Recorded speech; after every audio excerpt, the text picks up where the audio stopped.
As we light our peace candle this morning, just wanted to draw attention to Pope Francis, who passed away. You know, he ushered in a lot of firsts. He was the first of the Order of Jesuits to become Pope. He was the first from South America, from Buenos Aires, Argentina. He was the first to choose a simpler residence in which to live, making a statement.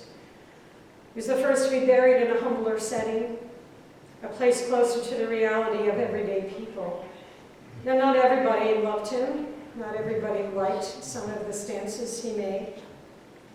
But I believe that he will be remembered most for his outspoken efforts in trying hard to break down the barriers of understanding.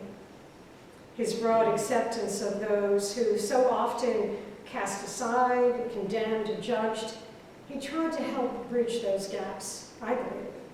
And while he might be criticized from some for not having gone far enough, we need to consider the establishment in which he was a part. And his legacy will speak to his willingness, I believe, to push back against negative forces of hatred and greed that hold others down. For me, his willingness to speak for how we are to live as partners with all of creation is one of the most significant statements, I think, that has come out of the church. Soon after he took the position as Pope, he wrote UcCC.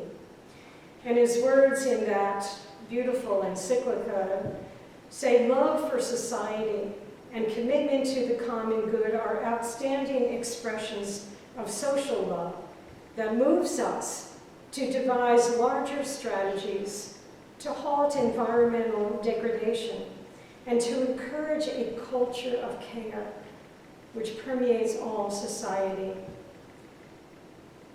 Well, just a few days after his passing, we know, is the celebration of Earth Day that has been going on since 1970. And for me, I think both that message from Pope Francis and the message of Earth Day really speak to our responsibility as people of faith. Back in that first Earth Day, they said there were more people that came out for a protest or a gathering of people than had ever happened in that time. And I know that even though Earth Day continues to be something that people celebrate, it's kind of waned a little bit.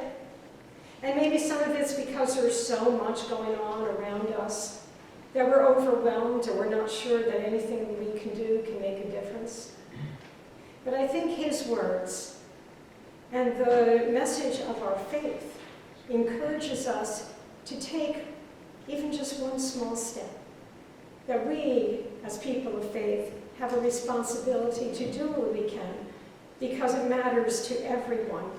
It's not just about nature and birds and bees and trees, it's about people too, and the impact what we do has on them.